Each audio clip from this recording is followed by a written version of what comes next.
So we'll begin discussing Parsha Zachor. Not this coming Shabbos. We know we have some special weeks before Pesach. We read Parsha Shkolim, my Bar Mitzvah Parsha, last week. And next week, the Shabbos before Purim, we'll read Parsha Zachor. And Parsha Zachor, many of the Mefarshim point out, could be a mitzvah min HaTorah. The Yesh Omrim, some say Parshas Parah as well. That's a bigger jump to say Parshas Parah, even there are some shittas that say Parshas Parah. Others say it was a mistake. It was pay, and it was really Parshas Purim, but the printer put in Parshas Parah. But there are shittas who also hold about Parah, but many shittas by Parshas Zachor that it's Daraisa. So how does one fulfill our mitzvah in our Torah of Parsha Zachor? So the Torah tells us at the end of Parshas Kiseitze, Zachor, remember about the terrible evils and acts that Amalek did, and at the end it says, Lo Sishkach, and don't forget. So the Gemara in Megillah is troubled by the obvious redundancy. Obviously, if Zachor, if I'm remembering, then of course, Lo Sishkach, I'm not going to forget. So, Mani Mekayim is Zachor, so what do I need Zachor for? I know from Lo Sishkach not to forget. Therefore comes the Gemara that Zachor means Bepeh. That just like we have a mitzvah of Kiddush, Zachor Shom HaShabbos L'Kadsho. There is one sheet that perhaps the Pri Megadim brings down that maybe Zachor alone you could be Yotze with the mitzvah of Kiddush, but we assume as well that Zechira must be Bepeh. It's not enough just to start your meal by thinking about Shabbos. You have to actually state in the Kiddush the praise of Shabbos. So similarly, we have a general rule as well when it comes to mitzvah of Amalek, that it's not enough just to think about it, take a moment of silence and remember the atrocities, but we have to actually verbalize it and say it out loud. So is there so according to the Rambam, the obligation seems to be once a day, every day. Nothing to do with Kriyas HaTorah. Because the Rambam, the Stipler writes, in the Gemara or the Rambam, when we have a principle and when there's a mitzvah, and it doesn't give us an exact amount of time, like, well, Rambam says Tefillah b'chol yom, but Rambam holds once a day, every day is the mitzvah min HaTorah. But he says as well that there's a mitzvah of remembering Amalek every day of the year. And there's nothing special about, maybe Midrabanan, he doesn't disagree with the rabbinic institution that Haman, Purim, Amalek, you do it to Shabbos before. But Bin HaTorah, biblically speaking, according to the Rambam, today, tomorrow, yesterday, nothing special about Shabbos before Purim. Every day of the year, we have a biblical mitzvah to remember Amalek. How do we fulfill this mitzvah? So, in some Siddurim, and a lot less people than used to be, but many repeat the Shei Zechiros after davening, and then if you do that, you can remember you fulfill the mitzvah that way. But many people are running out of shul well before the Shei Zechiros, maybe well before Aleinu or any other time. So how do they fulfill, according to the Rambam, the mitzvah min HaTorah of Parsha Zachor? So the Magen Avraham writes, you can fulfill your mitzvah every day when you say in the Ava Rabbah, the Keravtanu L'Shimcha Hagadol, that we wait for the day, we long for the day when the Mashiach comes, Ata Echad V'Shimcha Echad, like we say in Mincha Shabbos, which is referring to Shabbos Yemosa Mashiach, that we hope for the day when God's name is great, because as the Gemara tells us in Brachas and the Midrashim, as long as Amalek is around, at the end of Parshas V'Shalach it says it, that God's name is incomplete. And therefore, V'Keravtanu L'Shimcha Gado, you have to have in mind, because we have a general rule, there's a discussion in the Gemara, by many mitzvahs, it's a general rule, a general debate in the Gemara, whether mitzvahs, srichas kavana, or mitzvahs ain't tzrichas kavana. The mitzvahs need intent, or mitzvahs do not require intent. I always like to point out, you mean, so I'm about to put on my tefillin, so that means to make sure you don't have kavana. No, there's no opinion like that. This is a post facto dispute. Everyone agrees before you do any mitzvah, you should have the appropriate, the requisite kavana. We're asking a legal question here. If you did the mitzvah without the required intent, you have to go back and repeat the mitzvah. So there's a general rule. It's a discussion in the Gemara, an apparent contradiction in the Rambam. Halach l'maisa, we seem to follow the Magen Avram, the Mishnah Berurah brings down, on a mitzvah min Torah, we say mitzvah tzrichas kavana. On a mitzvah d'Rabbanan, we paskin eina tzrichas kavana. So Parsha Zachor is a mitzvah min Torah. So if you're going to fulfill your mitzvah in the Birkat Kriya Shema, you'd have to have positive kavana, the Kerav Tano, Shimcha Gadol, that this refers to the day when we'd have a Machias Amalek, and therefore God's throne could be complete. So that's the Rambam Shita. So every day of the year we fulfill it. Yesterday, today, tomorrow, every day. Nothing special at all about Parsha Zachor. So Midrabanan, they had the 4 special Parshios, so it's nice to throw it in during Purim, but at best it's only a rabbinical mitzvah that Shabbos before Purim according to the Rambam. It's no different than any other day. And in fact, right, that's the sheet of the Rambam. So but our minig is to read it from a Sefer Torah, and we also are very makpid of having a minyan as well. And we'll make sure there's a whole big deal about women coming in, that maybe we'll discuss that as well, whether the women are obligated at all. But there's a whole big thing. You have separate, you have a Parsha Zachor minyan early, late, before Mincha. So where does this come from? According to the Rambam, I don't even have to read it in a siddur. If I know it by heart, I just say it, I remember it. I have to actively do it, Zachor b'peh, but whatever I say remember the evils of Amalek, and that's it, or whatever the mitzvah entails. So Tosfos already in Brachas and Megillah, the first one to introduce the concept of it has to be written b'sefer. He learns out from different, that Zachor, it talks about Ksazos b'sefer, different drushes they make, and he says that it's not enough just to say in the siddur or read from the Sheis Zechiros, but there's a special mitzvah you have to read bitoch haksav, meaning you need with a klaf and a Sefer Torah. So according to Tosfos, again, there's no need for a minyan if you have a Sefer Torah in your house, or you go to shul, and again, you go to a shul and you open up, you know how to read from a Sefer Torah, you go and read the Parsha. And again, if you want to fulfill the minhag of Shabbos Parsha Zachor, so you go in, the shul's open, you go into the Aron Kodesh, you take out a Sefer Torah, and you read. So, according to Tosfos, he introduces the concept of a Sefer Torah, which the Rambam doesn't include.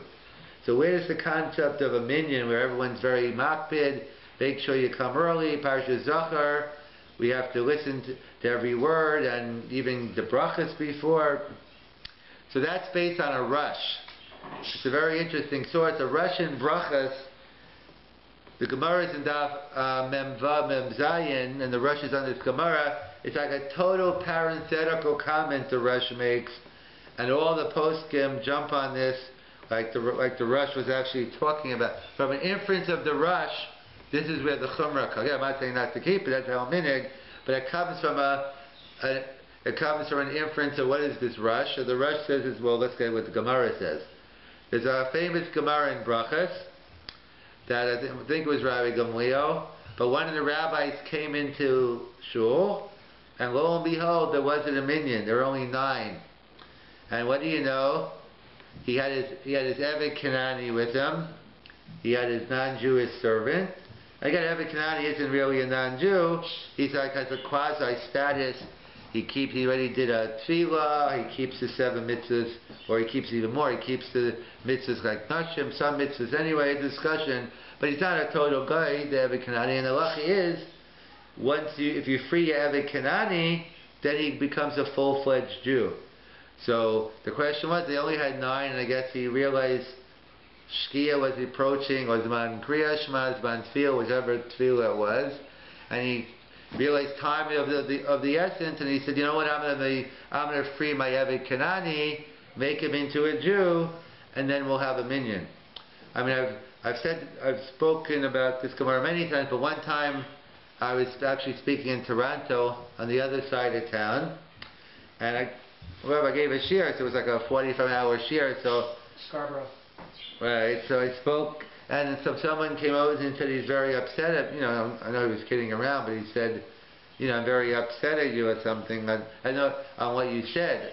I said about 50 different things. I had no idea what he was referring to. I said, could you be more specific? Yeah, you said about that rabbi who freed his slave in order to bake a minyan.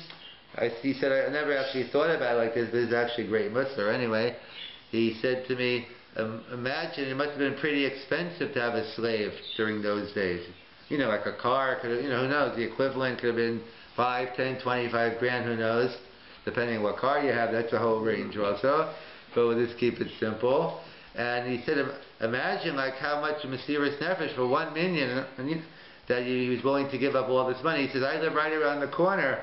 I don't go to minyan when I don't have to give anything up. So he's basically giving himself mussar. But actually, that's classic mussar you learn from the Gemara, from the Halacha, that you see how important Tefillah B'tzibur was, or we'll see what the mitzvah was in a second, but the fact that he's willing to free his slave. So the Gemara says, wait a second, is that a good thing you freed his slave? La'olam behem ta'avodah. There's a pasuk that you're not allowed to free a slave, that they're your slave until Yovel, la'olam. So the Gemara says, mitzvah shani. No, but he wasn't just freeing him for no reason. He was doing it for a mitzvah. Aren't you familiar with the principle in the Gemara Sukkah and many other Gemaras?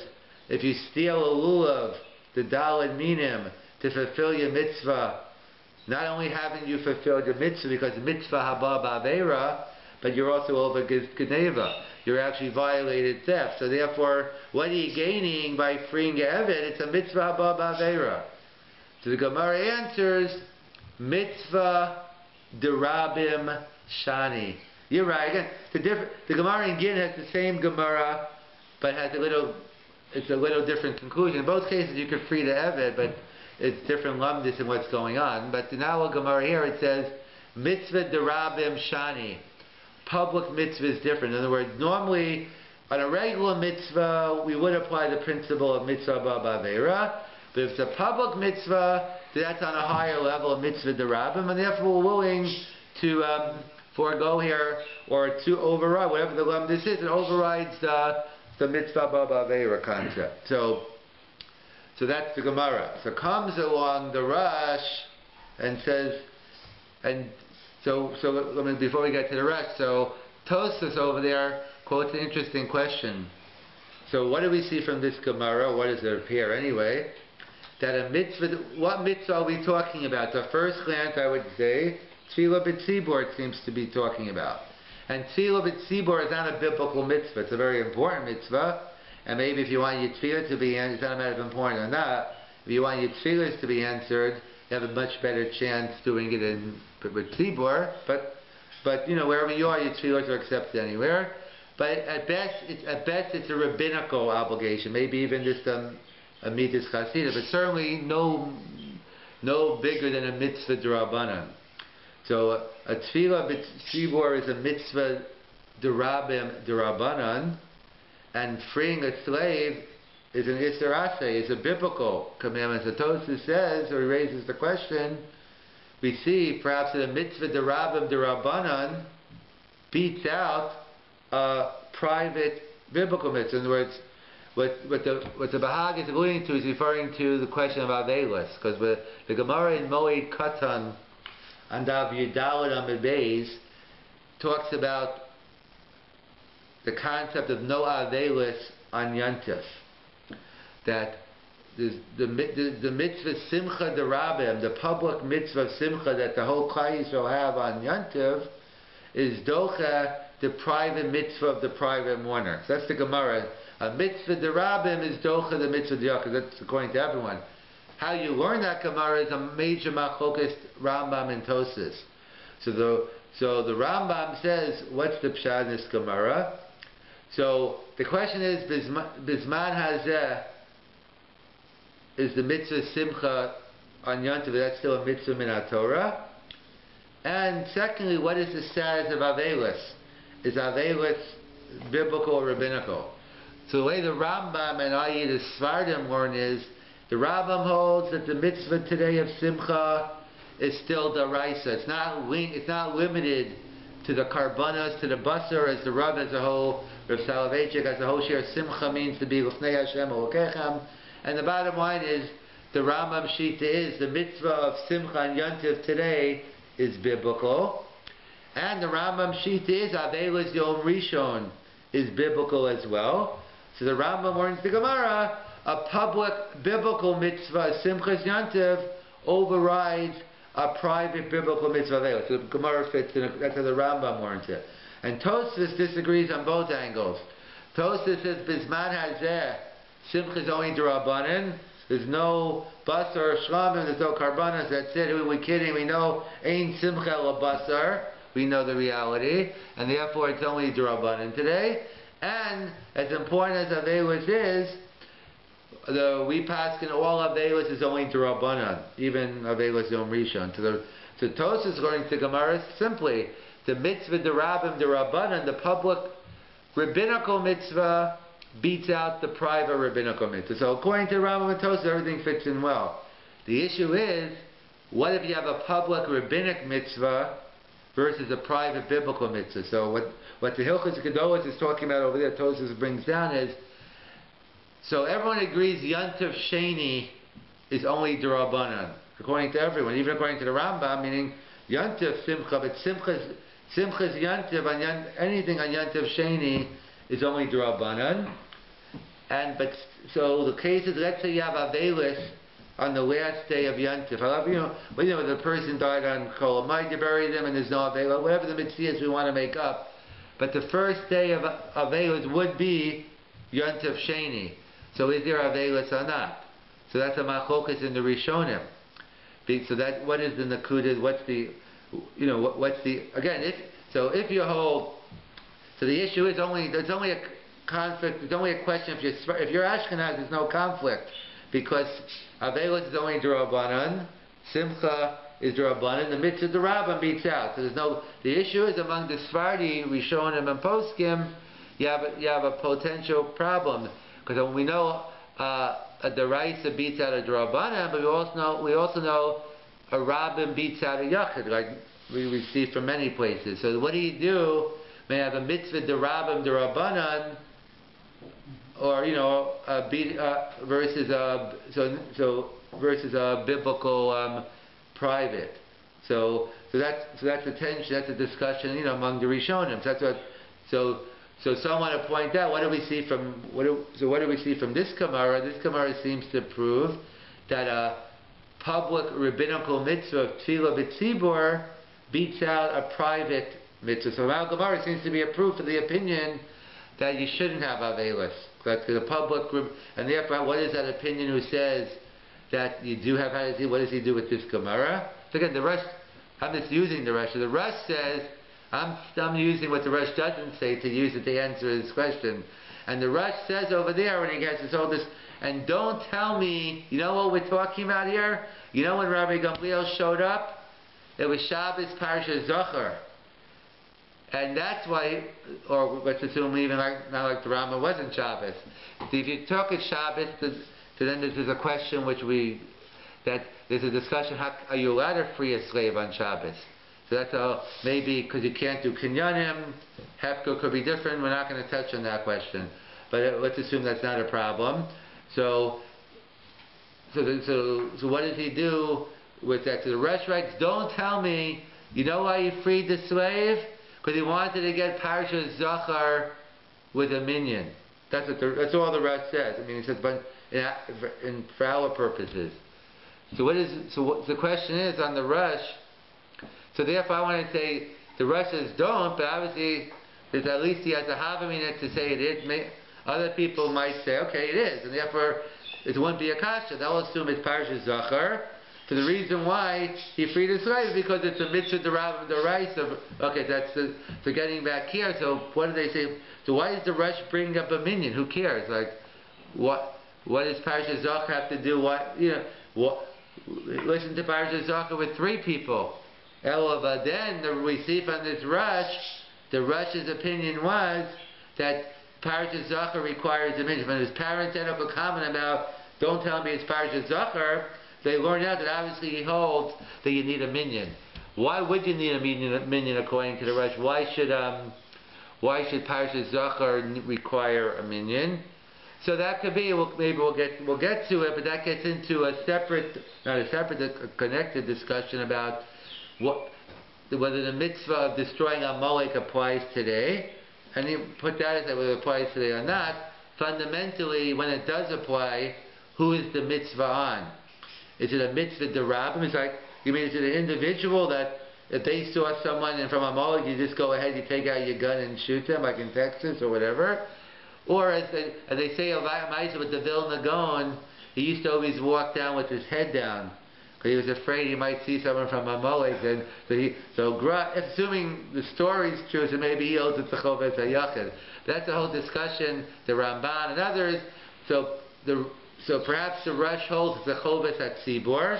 So if the whole mitzvah of Mechias Amalek is only on a Melech or someone on a Rabbim, so too perhaps the mitzvah of Parsha Zachor, which we could assume is connected to Mechias Amalek, that's also with the Tzibor. But that's the parenthetical comment to the Rush.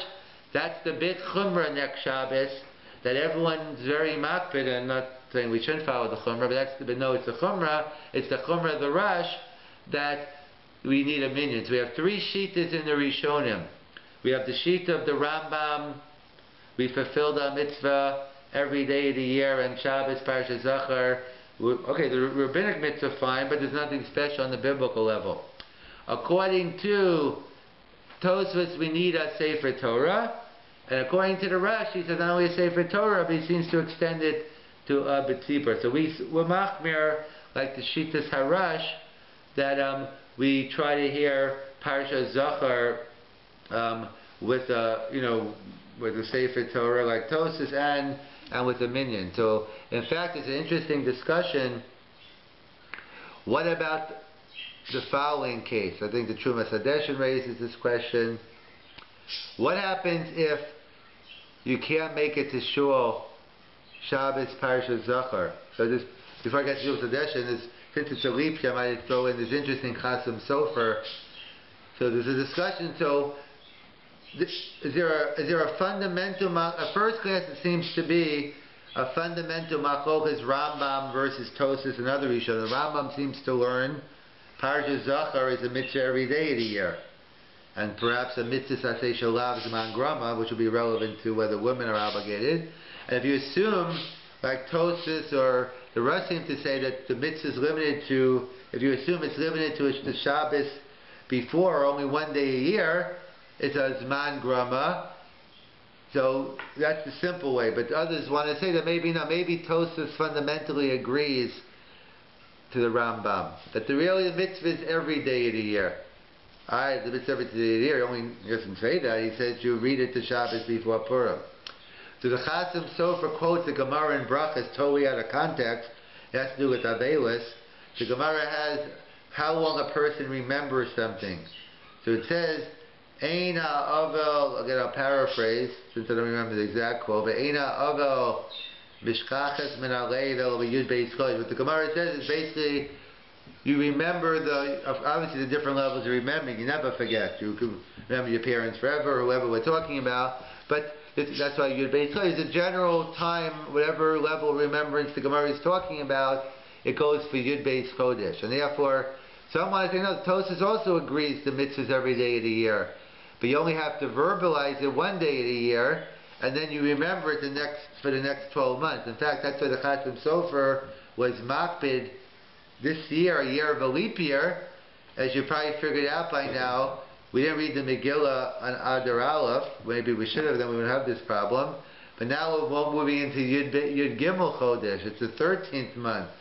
So the Chasam Sofer says that year, it's too late telling you now, but that year, You should be machmer. You should listen in shul in Parshas Kiseitze, when the Baal Korah has to know he's doing it for you as well.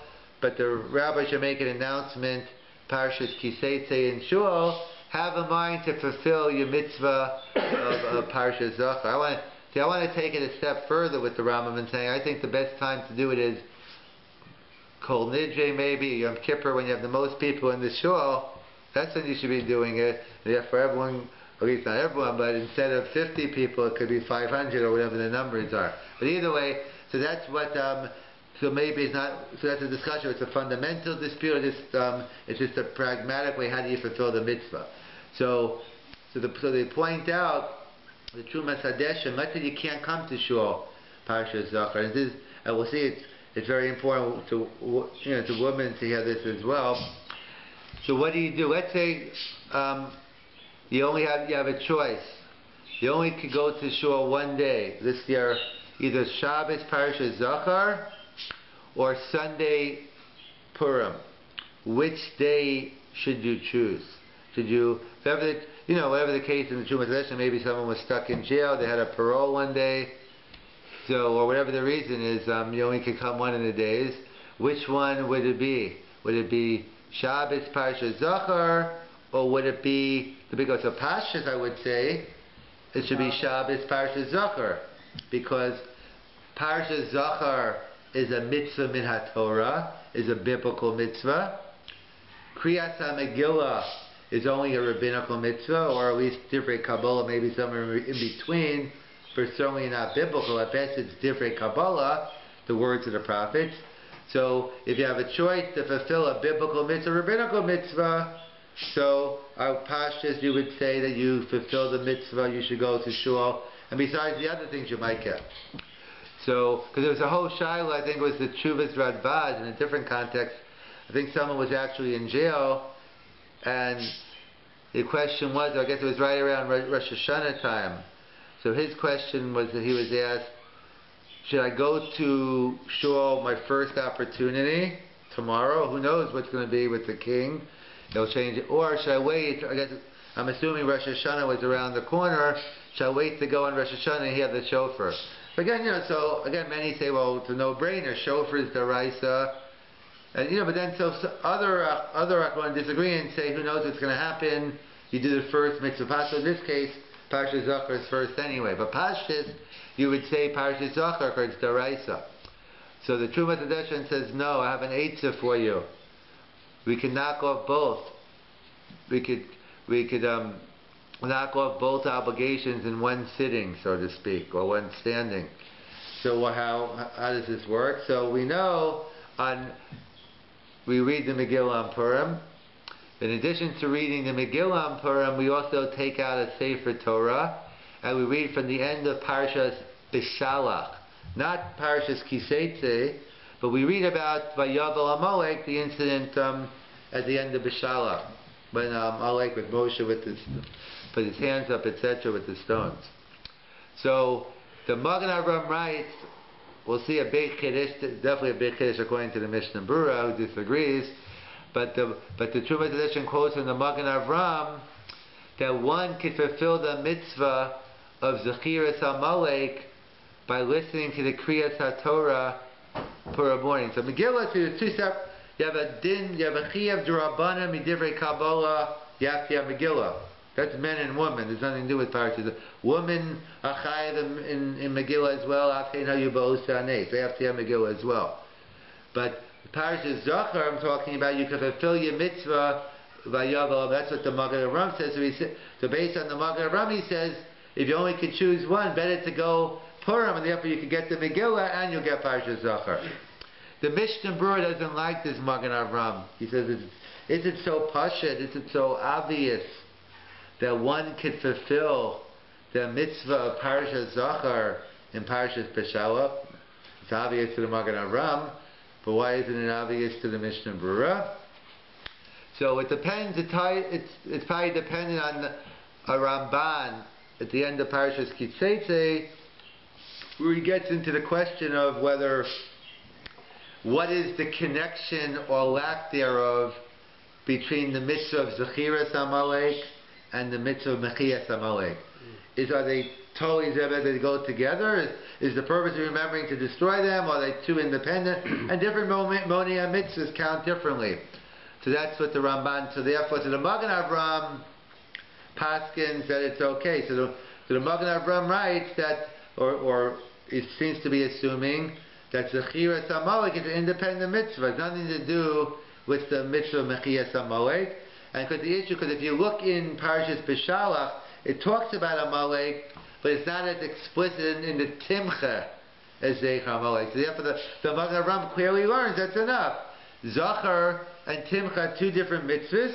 As long as you remember Amalek, you can fulfill your mitzvah. And the Mishnah Berurah seems to be working with the other Shittas in the Rishonim, that Timcha, that the mitzvah of Zachor is connected to Timcha, and apparently Bishalach isn't enough of a Timcha, and therefore you can't fulfill your mitzvah of Zechiras Amalek either. So that's a machloket l'maisa between the Magen Avraham and the Mishnah Berurah. But still, you have the Magen Avraham to rely on. If you only can make it, and and also someone's very sick, and I don't mean sick like life-threatening, but you really shouldn't be going out. But the only reason you're going out is because of Parsha Zachor, and really you shouldn't be. Again, most people should be, and they don't, and they should be. But someone who's actually really shouldn't be going out, so one can know you have at least the Magen Avraham to rely on, and even though the Mishnah Berurah does not go for it. However, I'm only talking about men so far. So you have a machlokas Magen Avraham and Mishnah Berurah whether a man could fulfill his mitzvah of Parsha Zachor with Vayavel Amalek. Come along the poskim and say, however, everyone should agree that a woman can. Even if the Mishnah Berurah is going to be cholek on the Magen Avraham regarding a man fulfilling his mitzvah of Parsha Zachor with Vayavel Amalek, everyone agrees to a woman. Why should everyone agree to a woman? Because they say Mamanashach. In other words, right. So if Zechiras Amalek is an independent mitzvah, either you could say it's good, or you could say they're exempt, but at least assume that they're fulfilling it. If you're telling me Zechir is connected to Mechia, women are exempt from Mechias Amalek, hence the only time that the Mishnah Berurah has is because he says Zechir is totally a Mechia, and you'd be lacking the mitzvah. But Manashach, women are exempt from the mitzvah of Mechias Amalek, and therefore, so, B'manashach, if the chir is independent, it's good, and if it's connected to Pata, so B'manashach, everyone would agree that a woman can fulfill her mitzvah of Parsha Zachor. So it's usually more relevant for a woman than a man, especially if you have many kids, and it's hard. Again, to the many other, they try different eitzes, they have their own Parsha Zachor minyan, whether they get 10 men to come, whether they do it with whether you do it with brachas, no brachas, you take out a Sefer Torah, different minhagim.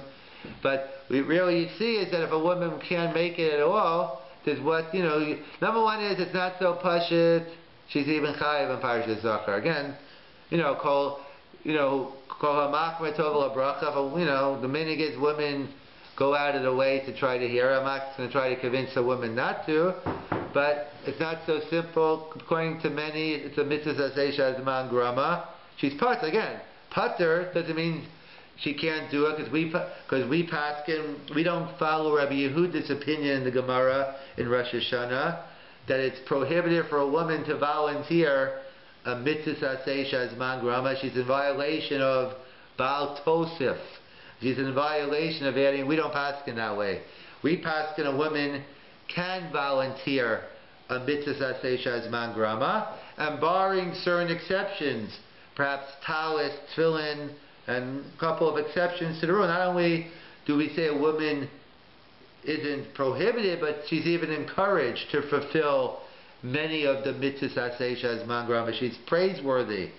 And then you have a further dispute among the Rambam and Tosafos, which comes out, Ramah Machaber, which comes out to Sephardi Ashkenaz, whether she even can make a bracha on a mitzvah aseh shazman grama. So everyone agrees with halacha. We assume a woman can sit at the sukkah, a woman can shake the daled minim. However, can she make a bracha? So Sephardi, again, within Sephardi we have different shitas, but the general psak of the Sephardi is no, and the psak of Ashkenaz is yes. Why is Sephardi against it? Because they say, look at the text. Asher Kiddishanu b'mitzvosav vitzivanu. Michse keshikra. How could you say vitzivanu? She's not vitzivanu. So Ashkenaz don't care about lying? What are you trying to say? So what's our shita? What do we say? How can she make a bracha? No, so we assume it's going on a generic vitzivanu. I'm not vitzivanu me. Klal Yisrael, the people among us who are chayav. And then within the Sephardi shita, you have an interesting issue. What's pshat? Sephardim don't make a bracha. Is it the technical issue of saying vitzivanu? Is that the problem? Or it's a more fundamental problem. Don't make a bracha on something that you're not obligated in. My nafkamina, either way she's not going to make a bracha. A major nafkamina, every Shabbos and probably other days, but every Shabbos musaf. Because a Sephardi woman daven musaf. Because there's no vitzivanu in the Shmoneh Esrei. So if you learn pshat in the Rambam and others, vitzivanu, this is a technical vitzivanu, so then there's no problem. But if you hold it's a fundamental thing, so I'm guessing that different minhagim among Sephardi women, whether they daven, and musaf is one example, but any type of bracha, at least which doesn't have vitzivanu, then you have a further dispute among the Sephardi poskim how far you take it. But we see you're encouraged, so on point, even if some hold it's not, as man grama and women are chayiv. Others say that it really is a mitzvah sasesha as man grama and me'ikra adin she's exempt, but she's definitely praiseworthy. And again, since it's a mitzvah daraisa, so obviously if there's no burden, if it's no big deal, a woman should be at show all the time. But certainly she should make the effort of having Parsha Zachor. But even if not, at least let the woman, because she has to have Megillah is not an option. Again, Megillah, because a lot of times the women they have special Megillah readings later on, but there's an age that you could save on one babysitter. You don't have to get two babysitters. You don't have to pay for Shabbos and Sunday. Just get one babysitter Sunday morning, and then so Mamanashach, according to everyone, the women. So we manage the Machlokas Magen Avram and Mishnah Berurah. Again, it's not al-Chatchiyah, but it's what for a man to rely on also. But that's the question. But a woman certainly who might even be exempt, and she doesn't have to go through all that burden, and she definitely has what to rely on in fulfilling her mitzvah Parsha Zachor Purim morning. So let's summarize. So we discussed the different shitas in the Rishonim, the Rambam shita, Parsha Zachor, mitzvah deraisa every day of the year, and we fulfill it in the Birkas Kriya Shema. If we have a mitzvah slichas kavana, the keraftanu l'shimcha gadol, because God's throne is incomplete until we get rid of Amalek. So therefore, that's what we pray for that day. And we know Zachor means prepare, because Zachor and Lo Tishchach, so Lo Tishchach Folei, but Zachor is prepare. And we know we need that. And therefore, it's enough to prepare. Tosfos introduces a Sefer Torah based on you learned it out in the Psukim about the Sefer Hazeh. And the Rush takes it a step further. You need a minion. Again, a whole discussion we had on the Rush. It was a parenthetical statement in the Rush. A major discussion about mitzvah derabim versus the mitzvah diyachid, the raisa derabanan, etc. And then perhaps we discuss is it a fundamental machloket, Rambam and Tosfos, whether the mitzvah is every day of the year or is it once a year. So you could say it's a fundamental, or you could say no, everyone agrees it's only once a year, but Tosfos told you only have to say it once a year. And the Gemara about Yud Beis Chodesh, we remember for a year. The Chasim Sofas Chumrah, you fulfill the mitzvah in Parshas Kiseitze, or at least Adar Aleph, and do it before the year is up in order to fulfill your mitzvah. And then we discussed the Trumas Hadeshen, raising the question if you only could do one, which one should you do? Parshas, you should do Parsha Zachor and not Megillah. Megillah is only D'Rabbanan. However, the Trumas Hadeshen came up with a way to fulfill both based on the Magen Avram. You go to Shul Purim morning, or Yavel Amalek, you get the Megillah, you get Parsha Zachor, and the Megillah is the Megillah. The Mishnah Berurah disagrees because it's not enough of a Machiyah in there. And Mamanashach, according to everyone, a woman could fulfill her mitzvah of Parsha Zachor by hearing Vayavo Amalek. And this to conclude that we know the purpose of one of the many purposes of Purim, as Haman, Achashverosh told Haman, let's kill the Jews. And Achashverosh said, are you kidding me? I saw what happened to the other kings. Give me some credit. So he said, no, Haman said, you don't have to worry. Yeshnu am echad, mefurad and mefuzah. Don't worry. The Jews are fighting, the machlokes, they hate each other. God can't stand machlokes. Good point. Haman's in agreement. Okay, now's the time. Let's make the decree. Lahashpen lahavar, it's called Yehudim. So we see the Jews were, it was because of the machlokes among the Jews that caused the decree to happen. And it wasn't until later on when the Jews did tshuva and they got together with one another and they were mar b'sholom. And that's one of the one of the shiurim I didn't give tonight, the one on Misholach Manas, but you could catch it on Kosher too, probably. It should be coming up soon. But one of the schools of thought on the purpose behind Misholach Manas is the Manos Halevi. He's from Friday Night Live. Rav Alkabat, the Kabbalist in Tzfat, he introduced the Friday night service. So he writes that the purpose of Sholach Manas is to be Marbeh Sholom B'Yisrael. And since we see the whole purpose, the whole sin came about through fighting, so one of the tikkun are we get together and we give Sholach Manas preferably to people we had a fight with or we didn't hit it off, or to make new friends, but also to reinforce the friends. And that's why, just to conclude with this 3-day Eish, there's the famous question they ask, why is there no bracha for Misholach Manas? There's many answers on that.